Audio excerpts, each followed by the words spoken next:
proklamasi kami bangsa Indonesia dengan ini menyatakan kemerdekaan Indonesia, hal-hal yang mengenai pemindahan kekuasaan dan lain-lain diselenggarakan dengan cara saksama dan dalam tempo yang sesingkat-singkatnya. Jakarta, 17 Agustus 1945, atas nama bangsa Indonesia, Soekarno-Hatta. Saudara-saudara sebangsa dan setanah air, atas berkat rahmat Allah yang Maha Kuasa, alhamdulillah hari ini negara kita Republik Indonesia insyaallah merayakan hari ulang tahun kemerdekaan yang ke-76. Dirgahayu negaraku Republik Indonesia. Saudara-saudara, kemerdekaan yang kita peroleh adalah sesuatu yang harus kita syukuri, sebagaimana yang dicantumkan dalam pembukaan Undang-Undang Dasar tahun 1945, bahwa sesungguhnya kemerdekaan itu ialah hak segala bangsa, dan oleh sebab itu maka penjajahan di atas dunia harus dihapuskan, karena tidak sesuai dengan peri kemanusiaan dan peri keadilan.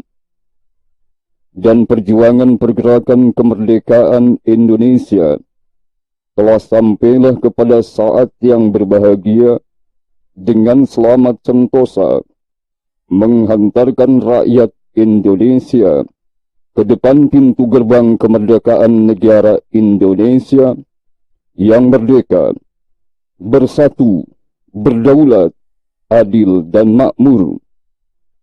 Atas berkat rahmat Allah yang Maha Kuasa, dan dengan didorongkan oleh keinginan luhur supaya berkehidupan kebangsaan yang bebas, maka rakyat Indonesia menyatakan dengan ini kemerdekaannya. Kemudian daripada itu, untuk membentuk suatu pemerintah negara Indonesia yang melindungi segenap bangsa Indonesia dan seluruh tumpah darah Indonesia, dan untuk memajukan kesejahteraan umum, mencerdaskan kehidupan bangsa, dan ikut melaksanakan ketertiban dunia yang berdasarkan kemerdekaan, perdamaian abadi, dan keadilan sosial. Maka disusunlah kemerdekaan kebangsaan Indonesia itu dalam suatu undang-undang dasar negara Indonesia yang terbentuk dalam suatu susunan negara Republik Indonesia yang berkedaulatan rakyat dengan berdasar kepada ketuhanan yang Maha Esa, kemanusiaan yang adil dan beradab, persatuan Indonesia, dan kerakyatan yang dipimpin oleh hikmah kebijaksanaan dalam permusyawaratan perwakilan, serta dengan mewujudkan suatu keadilan sosial bagi seluruh rakyat Indonesia.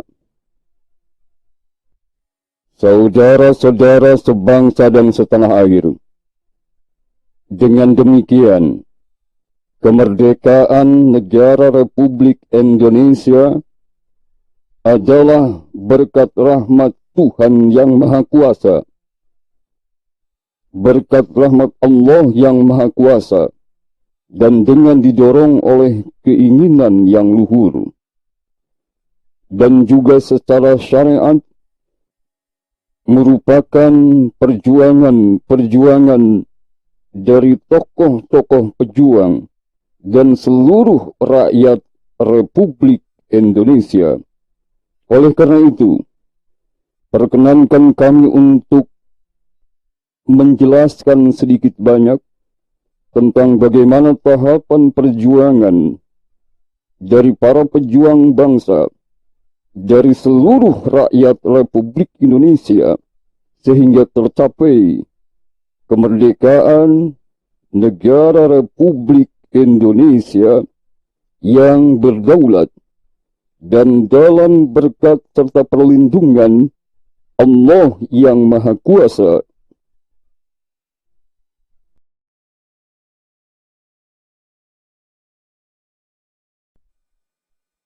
Saudara-saudara yang budiman, kita adalah bangsa yang besar. Perkenankan kami dari Cahaya Ilmu untuk menguraikan tentang sejarah perjuangan bangsa sampai tercapainya kemerdekaan dengan berdasarkan naskah yang disusun oleh Bapak Dedi Arman. Saudara-saudara,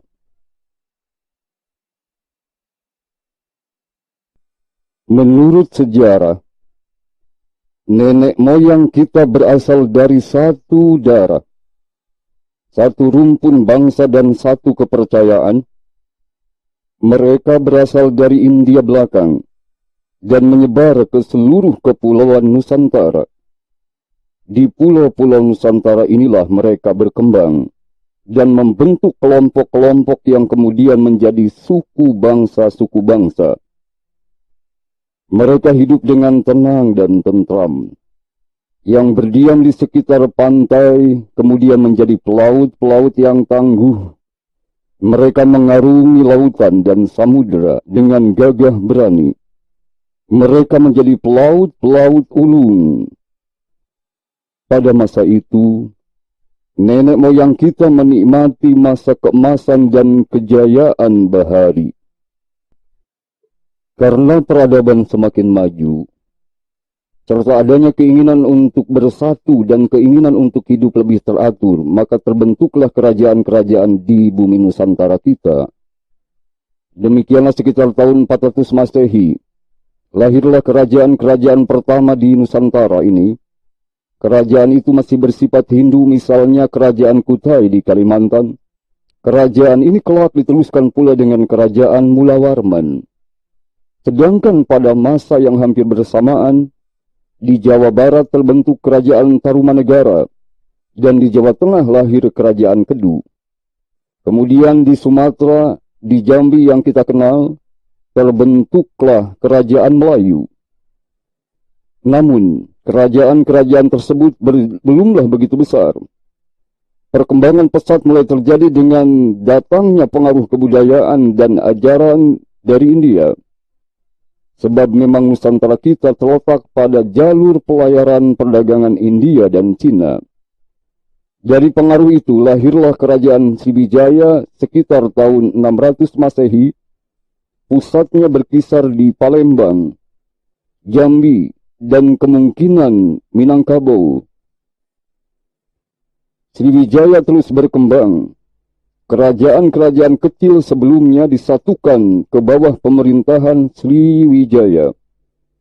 Kekuasaan Sriwijaya meluas sampai ke Champa, Annam, dan Kamboja. Dan sementara itu di Jawa Tengah lahir pula kerajaan di bawah pemerintahan keluarga Sanjaya dan Shailendra. Keluarga atau wangsa Shailendra ini sangat dikenal karena dari wangsa inilah lahirnya candi megah seperti Borobudur. Akan tetapi baik Sriwijaya maupun kekuasaan Raja-Raja Shailendra akhirnya menghadapi masa suram. Sriwijaya semakin surut kebesarannya karena tidak siapnya generasi muda untuk mewarisi kejayaan kerajaan besar itu, apalagi dalam menghadapi perkembangan dan kemajuan zaman. Di Jawa Tengah, kekuasaan Raja-Raja Sanjaya yang diteruskan oleh keluarga Shailendra juga lenyap karena tidak adanya penerus yang baik. Empu Sindok yang berasal dari Bali membentuk dinasti Isyana di Jawa Timur. Dengan demikian pusat kebudayaan pindah dari Jawa Tengah ke Jawa Timur. Dalam dinasti Isyana dikenal Raja Dharmawangsa. Namun kerajaan yang dipegang oleh Dharmawangsa mendapat gempuran kerajaan baru lainnya, Kerajaan Wurawuri. Dharmawangsa gugur.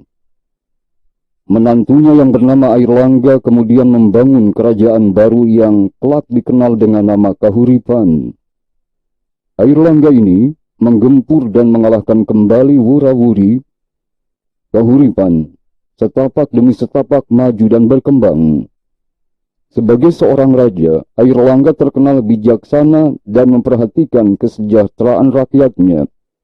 Dia membangun bendungan besar untuk pengairan, untuk menyelamatkan sawah dari banjir, kali berantas, dan sekaligus mengatur pengairan.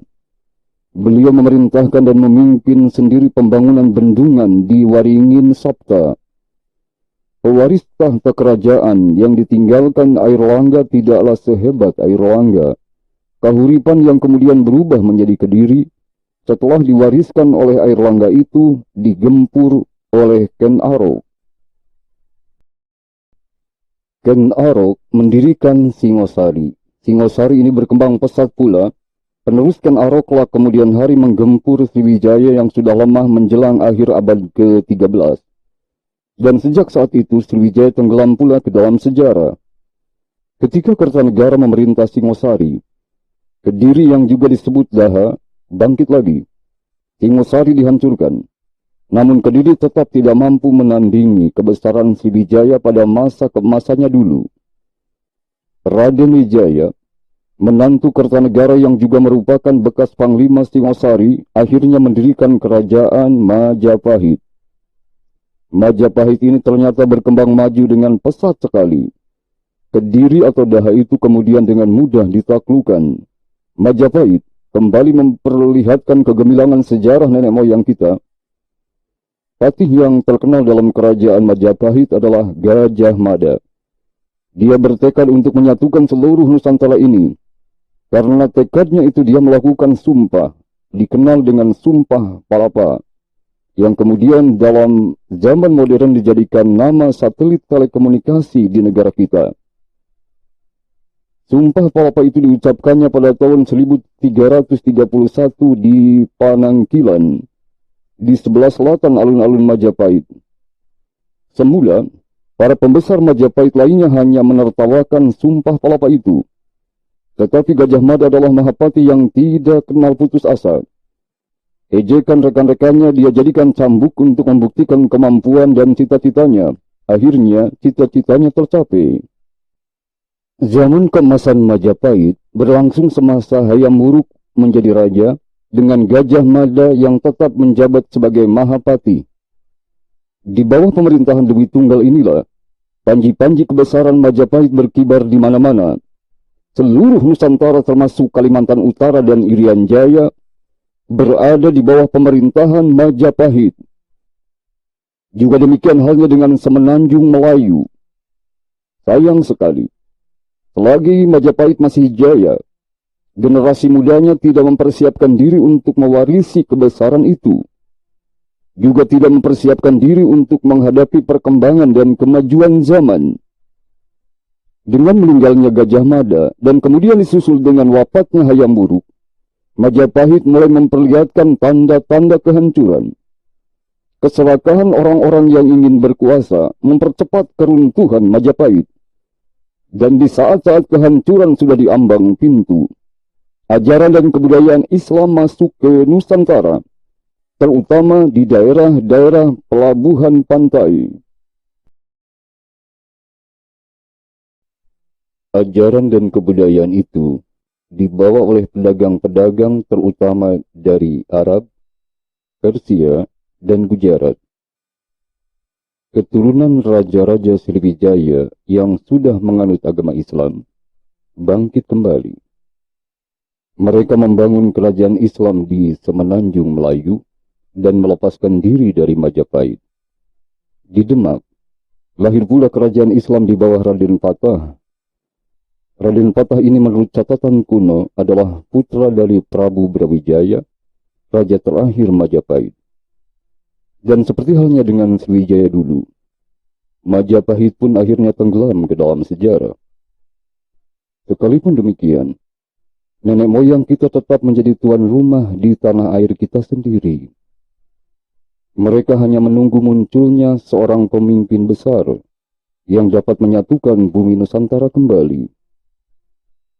Akan tetapi sebelum pemimpin yang diharapkan itu datang, awan mendung mulai mendekati langit cerah Nusantara kita. Kemajuan orang-orang Eropa dalam bidang perkapalan, penemuan-penemuan senjata baru, dan jiwa petualangan para pelaut Eropa membawa malapetaka bagi nenek moyang kita. Para pelaut Eropa yang bertualang ke seluruh penjuru dunia tanpa sengaja menemukan pula Nusantara kita. Dengan demikian, rahasia kekayaan alam dan bumi kita diketahui oleh orang-orang Eropa. Lalu mereka pun mulai berlomba-lomba untuk datang dan berdagang sambil membawa senjata. Dan orang-orang Portugis yang mula-mula paling berhasil, pedagang-pedagang mereka lebih mirip dengan perampok dan bajak laut. Mereka membeli dengan paksa sambil mengacungkan senjata. Puncak dari keserakahan mereka adalah penggempuran kerajaan Semenanjung Melayu pada tahun 1511. Sultan Aceh dan Sultan Demak tidak dapat menerima tindakan Portugis itu. Mereka berusaha untuk mengusir Portugis. Para pelaut Portugis yang akan ke Maluku terpaksa menghindar dan berlayar melewati bagian utara Kalimantan, selatan Filipina, barulah ke Maluku.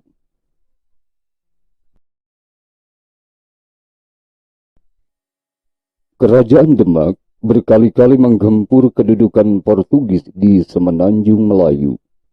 Di antaranya dilakukan oleh armada yang dipimpin sendiri oleh Dipati Unus, putra mahkota Kesultanan Demak, tapi usaha-usaha itu selalu gagal. Karena di samping persenjataan Portugis jauh lebih modern dan pasukannya lebih teratur, Portugis memang sudah siap.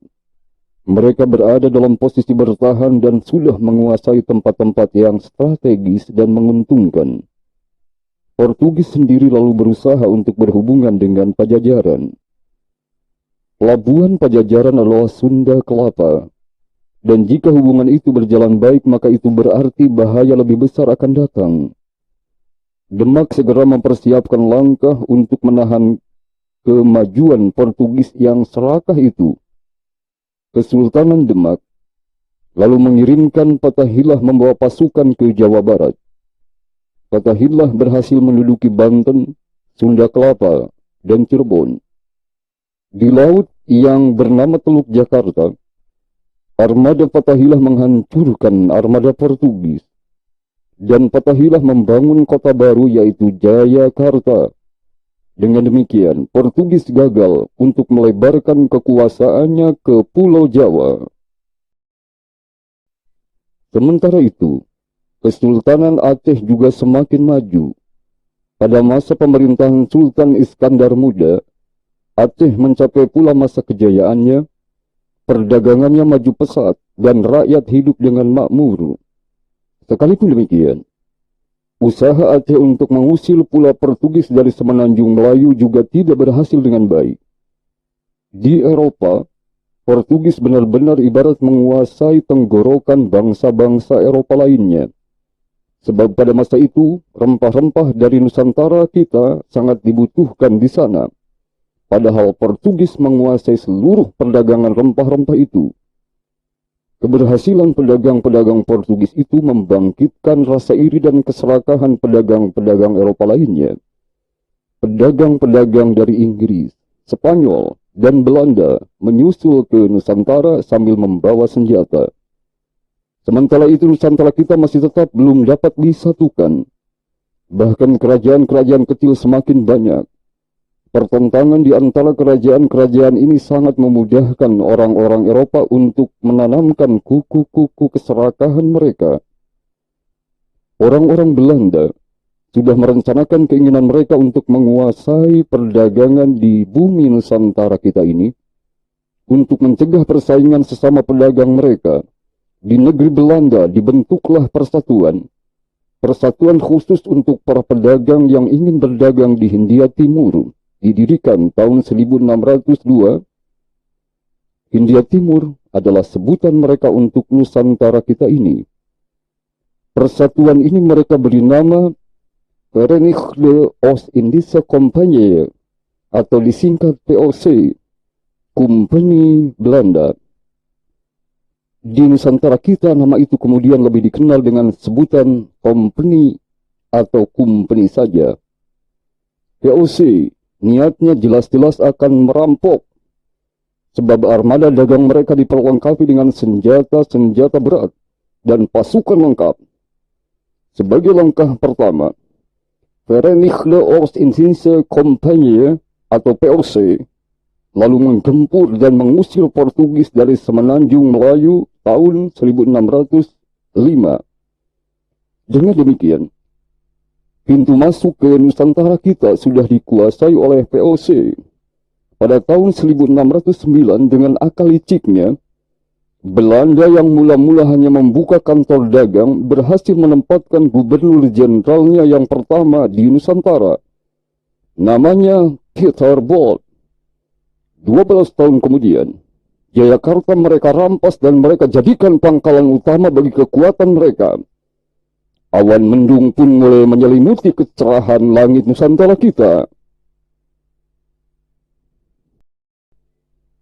Ketika POC mulai mengembangkan kekuasaan di Nusantara kita, Mataram mulai memperlihatkan kemajuan yang pesat pula. Demak telah berada di bawah Mataram. Sultan Agung meneruskan cita-cita kakeknya Sutawijaya. Sutawijaya adalah pendiri Kesultanan Mataram. Mataram ingin memulihkan kebesaran Majapahit. Melihat tindak tanduk Belanda yang semakin serakah, Sultan Agung bertekad mengusirnya dari bumi pertiwi kita. Pada tahun 1628 dan 1629, Mataram menggempur Jayakarta yang sudah diganti namanya menjadi Batavia oleh POC.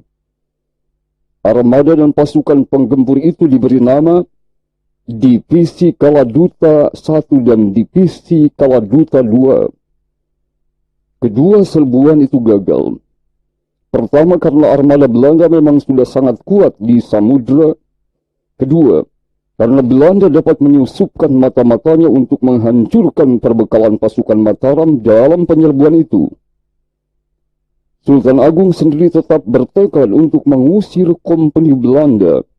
Namun sebelum tekad itu terlaksana, beliau wafat.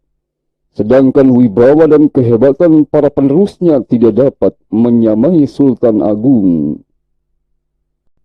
Di Sulawesi Selatan, Sultan Hasanuddin yang gagah perkasa memimpin komando perjuangan mengusir Belanda. Kegagah beranian armada dan pasukan Kesultanan Goa itu sangat menyulitkan pihak kompeni. Senjata saja tidak akan dapat menyelamatkan kompeni dari serangan balasan pasukan dan armada Sultan Hasanuddin. Belanda lalu menggunakan siasat lisik, yaitu siasat adu domba. Tokoh-tokoh pribumi yang bersedia menjual bangsa demi keserakahan pribadi dijadikan alat oleh Belanda. Dengan demikian, Belanda akhirnya dapat mendirikan benteng sebagai lambang kekuasaan kompeni di Makassar. Pelaut-pelaut yang ingin tetap merdeka pergi berlayar meninggalkan tanah kelahiran mereka, di antaranya Karaeng Gelesung yang kemudian bergabung dengan Trunojoyo. Karaeng Gelesung adalah salah seorang dari panglima armada Goa. Trunojoyo, putra Raja Madura, memberontak melawan Mataram dan Belanda. Karaeng Gelesung berpihak membantu Trunojoyo. Belanda mengerahkan kekuatan yang besar untuk menghadapi pasukan Trunojoyo. Dengan memanfaatkan permusuhan sesama tokoh pribumi, Belanda akhirnya dapat mengalahkan Trunojoyo. Di Banten, Sultan Ageng Tirtayasa semakin tidak menyukai kehadiran Belanda. VOC yang sudah berubah menjadi penjajah yang serakah dan kejam itu harus diusir dari bumi Nusantara. Sultan Ageng Tirtayasa mengerahkan segala kekuatan untuk menggempur kompeni Belanda. Namun usahanya gagal akibat pengkhianatan putranya sendiri, yaitu Sultan Haji. Putranya ini terlalu terpengaruh oleh kebudayaan dan cara hidup Barat hingga memihak kepada Belanda. Manusia yang sudah kehilangan kepribadian seperti dirinya memang rela menjual bangsanya demi kesenangan pribadi. Di Batavia, Untung Surapati mengumpulkan budak belian dan para narapidana serta rakyat yang tertindas. Dia membentuk pasukan untuk mengusir Belanda. Untung Surapati membawa pasukannya dan mengobarkan peperangan sampai ke Jawa Timur. Tetapi kembali cita-cita kebebasan dan kemerdekaan putra bangsa ini kandas. Raja-raja lain yang lemah jiwanya membantu Belanda untuk menggempur Surapati. Untung Surapati akhirnya roboh dan gugur pula sebagai kusuma bangsa. Perlawanan para pejuang pribumi itu membuat POC mengalami banyak sekali kesulitan. Akhirnya POC kewalahan dan tidak sanggup lagi bertahan. Namun pemerintahan Belanda tidak mau melepaskan Nusantara kita yang ibarat zamrud di khatulistiwa. Belanda mengetahui betul bahwa Nusantara kita sangat kaya. Karena itu, pemerintahan Belanda mengambil alih kekuasaan POC di Nusantara ini pada tahun 1799. Dan semenjak itu, Belanda secara resmi menganggap Nusantara kita sebagai negeri jajahan mereka. Putra-putri bangsa yang haus kemerdekaan tetap mengangkat senjata. Di Maluku, Patimura mengobarkan lagi api perlawanan. Namun pengkhianatan bangsa sedarah menggagalkan perjuangannya. Patimura dan tokoh-tokoh perjuangan Maluku lainnya termasuk Sri Kandi Maluku yang bernama Martha Christina Tiahau tertangkap. Patimura dan pejuang-pejuang lain gugur menjalani hukuman mati. Martha Christina meninggal dunia dalam pelayaran pembuangan ke Pulau Jawa. Di Sumatera Barat, rakyat Minangkabau bangkit mengangkat senjata. Tuanku Imam Bonjol tampil sebagai panglima yang gagah berani. Perjuangan Imam Bonjol gagal karena siasat licik Belanda. Imam Bonjol ditangkap ketika datang ke perundingan. Di Jawa Tengah, Nyi Ageng Serang dengan gagah berani mengangkat senjata melawan penjajah Belanda. Dan Belanda semakin kalang kabut ketika Pangeran Diponegoro yang tidak gila harta ataupun gila kekuasaan bangkit mengusir penjajah. Nyi Ageng Serang segera pula berpihak pada Pangeran Diponegoro. Dalam perang itu Belanda menderita banyak sekali kerugian. Namun kembali kelemahan tokoh-tokoh tertentu membuat perjuangan kemerdekaan itu gagal pula. Banyak yang meletakkan senjata atau berbalik tunduk pada Belanda. Pangeran Diponegoro yang tetap bertekad berjuang demi kemerdekaan, akhirnya terjebak oleh kelicikan Belanda. Dia juga ditangkap sewaktu datang memenuhi ajakan untuk berunding. Di Jawa Tengah, Belanda juga akhirnya menangkap Pakubuwono VI. Beliau ini tidak mau tunduk dan patuh pada Belanda begitu saja. Beliau kemudian dibuang pula seperti beberapa tokoh perjuangan lainnya. Di Kalimantan, Pangeran Antasari memimpin perjuangan kemerdekaan pula. Putra Banjar itu cukup menyulitkan pasukan Belanda. Sayang sekali dia jatuh sakit dan meninggal selagi perjuangan sedang gencar-gencarnya dia lakukan. sedangkan penerusnya tidak bisa menjadi pengganti yang sehebat dirinya. Di Aceh, Belanda betul-betul hampir kehabisan akal. Satria-satria Aceh seperti Teuku Cikditiro, Teuku Umar, Panglima Polim, Tut Nyak Din, Tut Nyak Metia, Panglaor, dan lain-lainnya sangat menyulitkan Belanda. Di Aceh pun satria ibarat patah tumbuh hilang berganti.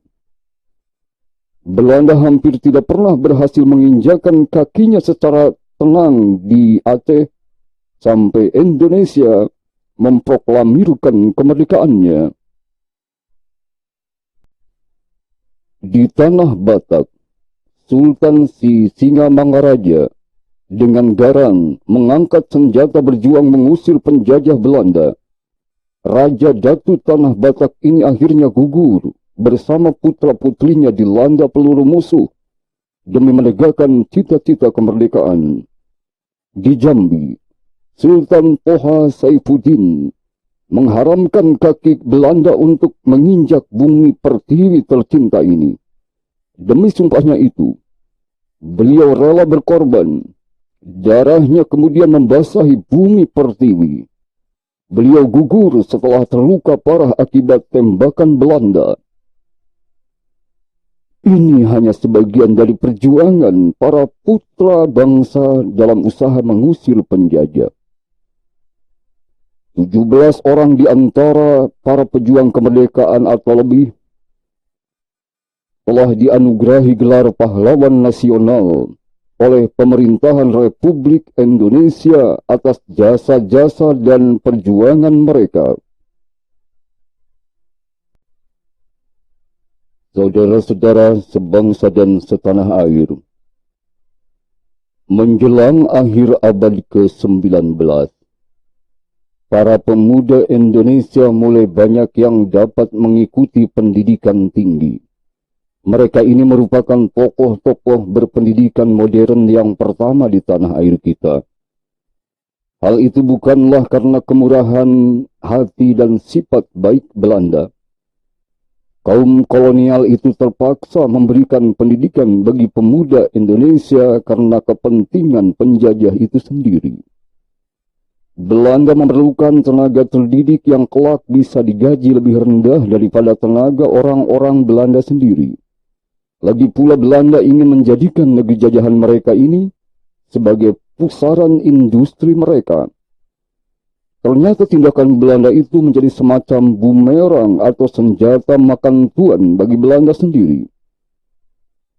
Dari hati para pemuda terpelajar itulah tercetus keinginan untuk membangkitkan nasionalisme, membangkitkan rasa kebangsaan di kalangan rakyat pribumi.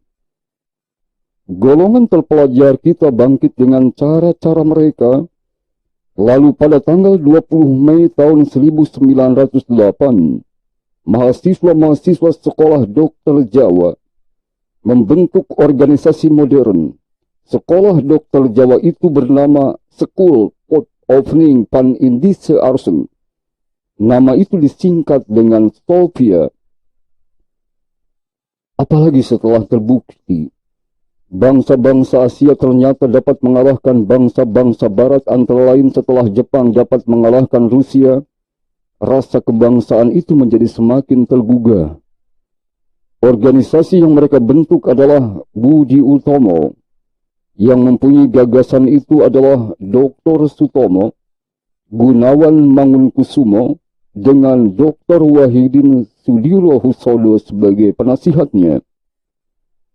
Dan tanggal 20 Mei 1908, kita peringati sebagai Hari Kebangkitan Nasional. Budi Utomo terus berkembang, dan anggota-anggota baru memberikan pengaruh dan corak perjuangan. Dan kemudian lahirlah perkumpulan-perkumpulan yang hampir sama dengan Budi Utomo. Serikat-serikat serta partai-partai pun bermunculan. Tujuan mereka hampir sama.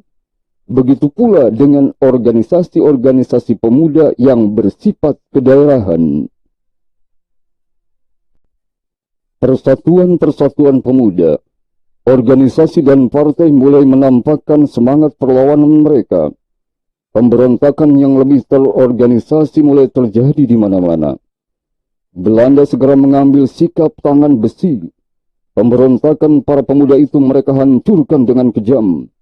Belasan ribu tokoh perjuangan ditangkap dan sekitar 4.500 orang diantaranya dihukum, serta 1.300 orang dibuang ke Digul Irian. Sekalipun ditekan, semangat para pemuda Indonesia tidak dapat dihancurkan. Dengan tekad yang bulat dan keberanian yang tidak dapat dibendung, para pemuda mengadakan kongres. Pada tanggal 20 Oktober tahun 1928, para pemuda Indonesia mengadakan kongres yang kedua, tempatnya di Jakarta. Dalam kongres inilah dicetuskan Sumpah Pemuda. Pada waktu itulah diikrarkan bahwa kita bertanah air satu, tanah air Indonesia, berbangsa satu, bangsa Indonesia, berbahasa satu, bahasa Indonesia. Dan saat itu pula dikumandangkan lagu Indonesia Raya oleh penggubahnya Wagerup Supratman. Dan deretan nama tokoh-tokoh besar pemuda Indonesia semakin panjang.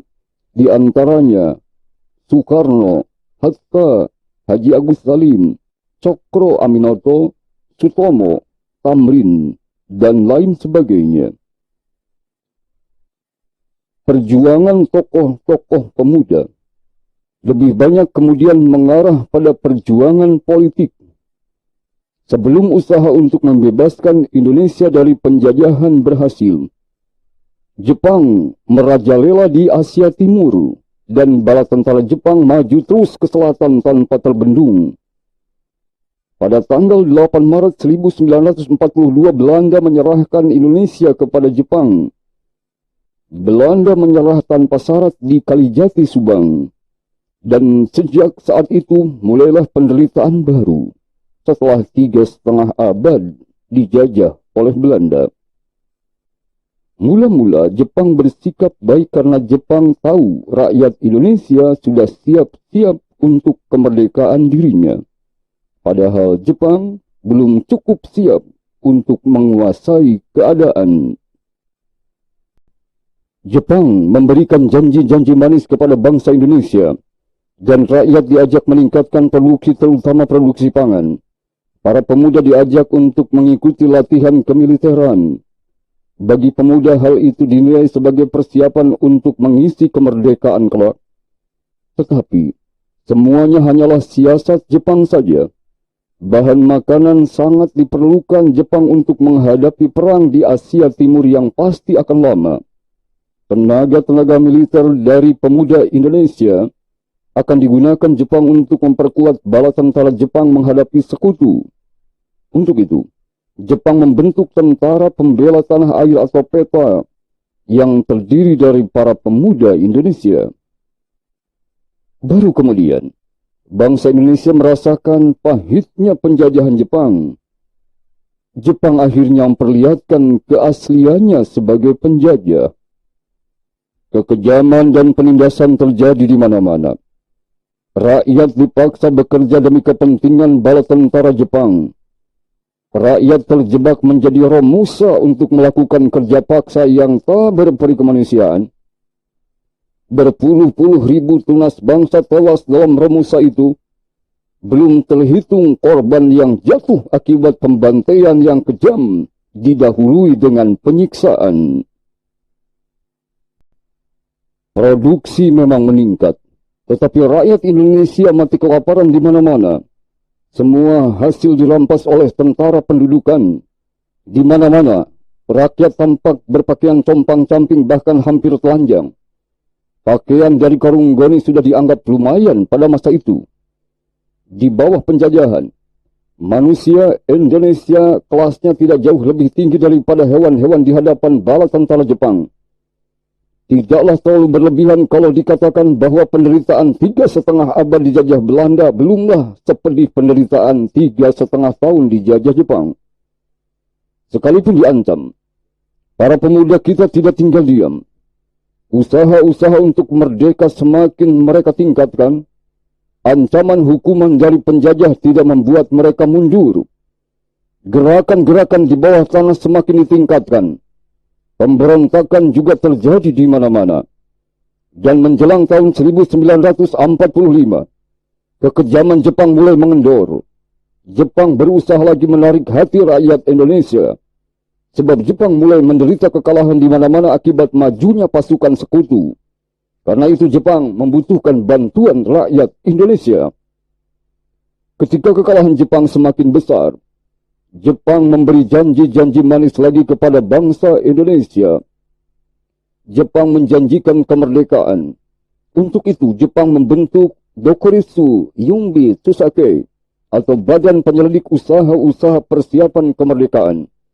Jabatan ketua diserahkan Jepang pada Dr. Rajiman oleh Panglima Tentara Jepang pada tanggal 28 Mei 1945. Anggotanya 60 orang. Dan rapat-rapat kemudian mulai diadakan. Dalam rapat tanggal 29 Mei 1945, Muhammad Yamin mengemukakan 5 prinsip sebagai dasar negara Indonesia nantinya. Pada tanggal 1 Juni, dalam rapat berikutnya, Soekarno mengemukakan 5 prinsip pula. Kelima prinsip itu diberi nama Pancasila. Rapat-rapat dan sidang-sidang terus berlangsung. Harapan-harapan untuk merdeka semakin dekat. Setelah 2 kali persidangan untuk menetapkan Undang-Undang Dasar, tugas Badan Penyelidik dianggap selesai. Badan itu dibubarkan dan dibentuklah Panitia Persiapan Kemerdekaan Indonesia atau PPKI. Ketuanya adalah Insinyur Soekarno. Sementara itu, bala tentara Jepang semakin terjepit oleh sekutu. Dalam keadaan demikian, Soekarno-Hatta diundang ke Saigon oleh Marsekal Terauchi, Panglima tertinggi tentara Jepang di Asia, tanggal 6 Agustus 1945. Di Saigon, Jepang berusaha untuk meyakinkan kedua pemimpin bangsa Indonesia itu bahwa bangsa Indonesia akan sungguh-sungguh diberi kemerdekaan. Ini sekedar janji, sebab sebenarnya Jepang membutuhkan bantuan Indonesia untuk menghadapi sekutu. Akhirnya Jepang kalah setelah tanggal 6 Agustus 1945 Amerika menjatuhkan bom atom di Hiroshima. Kemudian Nagasaki juga mengalami pemboman yang sama. Dan 8 hari kemudian pada tanggal 14 Agustus 1945, pemerintah dan bala tentara Jepang menyerah kepada sekutu. Jepang sendiri merahasiakan penyerahan mereka itu terhadap rakyat Indonesia. Namun desas-desus tentang penyerahan Jepang kepada sekutu itu mudah menyebar luas di kalangan masyarakat Indonesia, terutama di kalangan pemuda. Sultan Syahrir segera menemui Soekarno-Hatta untuk menjelaskan tentang panitia penyerahan Jepang itu. Dia juga mendesak agar kemerdekaan Indonesia segera diproklamasikan di radio atas nama rakyat. Sebab jika proklamasi dilakukan oleh Panitia Persiapan Kemerdekaan Indonesia yang dibentuk oleh pihak Jepang itu, maka sekutu akan menganggap kemerdekaan kita sebagai buatan Jepang. Namun Soekarno-Hatta tidak bersedia karena merasa terikat dengan panitia tersebut. Tanggal 15 Agustus, Soekarno-Hatta segera mengundang panitia untuk rapat. Sebab memang besar kemungkinan sekutu akan memaksa Jepang untuk menyerahkan kembali Indonesia kepada Belanda. Sementara itu, suasana di kalangan pemuda tegang. Para pemuda mengadakan rapat di laboratorium kedokteran di Pegangsaan Timur. Hadir di sana antara lain Darwis, Johar Nur, kemudian Wikono, Subianto, Margono, sedangkan Khairul Saleh bertindak sebagai ketua. Keputusan mereka sama dengan sikap Syahrir sebelumnya. Lalu mereka membawa keputusan itu pada Soekarno-Hatta di kediaman Bung Karno di Jalan Pegangsaan Timur 56. Soekarno-Hatta tetap pada pendirian mereka semula. Mereka akan menyetujui usul para pemuda jika para pemuda memang terbukti sanggup dan sudah siap untuk menghadapi segala kemungkinan. Pembicaraan masih gagal membuahkan kata sepakat. Setelah kegagalan itu, malamnya para pemuda dan wakil-wakil dari peta dan pelopor melakukan perundingan di Cikini. Keputusan mereka sudah bulat. Proklamasi kemerdekaan harus segera dinyatakan tanpa menunggu-nunggu keputusan dari pihak Jepang. Pemuda dan peta siap untuk menanggung segala risiko. Mereka rela mengorbankan harta dan jiwa demi kemerdekaan. Untuk menghindarkan Soekarno-Hatta dari keterikatannya dengan PPKI dan pihak Jepang, kedua tokoh itu bersama keluarga dijauhkan keluar kota. Tempat yang dipilih adalah Rengas Dengklok. Di Rengas Dengklok, Soekarni dan lain-lainnya kembali mendesak Soekarno-Hatta untuk segera memproklamirkan kemerdekaan.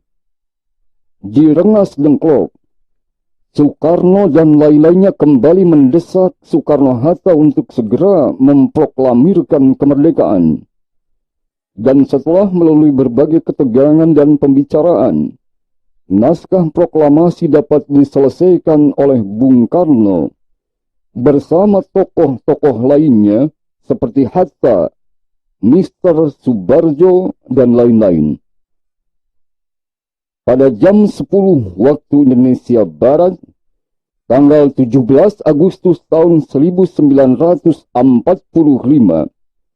dengan disaksikan oleh para anggota Panitia Persiapan Kemerdekaan Indonesia, juga para pemuda, Wakil Wali Kota Jakarta dan rakyat, Insinyur Soekarno dengan didampingi Dr. Andes Muhammad Hatta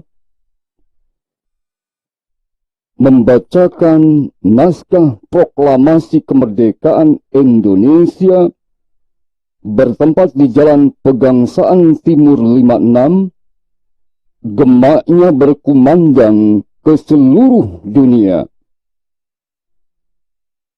Proklamasi kami, bangsa Indonesia, dengan ini menyatakan kemerdekaan Indonesia. Hal-hal yang mengenai pemindahan kekuasaan dan lain-lain diselenggarakan dengan cara saksama dan dalam tempo yang sesingkat-singkatnya. Jakarta, 17 Agustus 1945, atas nama bangsa Indonesia, Soekarno-Hatta. Saudara-saudara, walaupun demikian, perjuangan kita masih jauh dari selesai. Proklamasi hanya merupakan satu tahap baru yang penuh tantangan. Tahun-tahun pertama setelah proklamasi penuh dengan perjuangan dan pengorbanan, karena Belanda tidak rela begitu saja melepaskan jajahannya yang kaya raya ini. Kemerdekaan yang kita wariskan harus kita isi. Dan pengalaman dari kejayaan nenek moyang kita mengajarkan kepada kita bahwa generasi muda harus selalu siap mewarisi kemerdekaan dan kejayaan. Generasi muda yang santai tentu saja tidak akan dapat mewarisi kebesaran bangsa kita, bangsa Indonesia. Dirgahayu negara kita, negara Republik Indonesia yang ke-76. Mari kita berdoa. Semoga negara kita, Republik Indonesia, semakin baik dan semakin tangguh di bawah naungan serta perlindungan Allah Subhanahu wa Ta'ala. Amin. Ya Allah, ya Rabbal Alamin. Sekian dan demikian. Mohon maaf jika banyak kekurangan. Kami dari Cahaya Ilmu. saya Kang Asep Dewan dan teman-teman di sini mengucapkan selamat memperingati Hari Ulang Tahun Kemerdekaan Republik Indonesia. Salam sejahtera. Wassalamualaikum warahmatullahi wabarakatuh.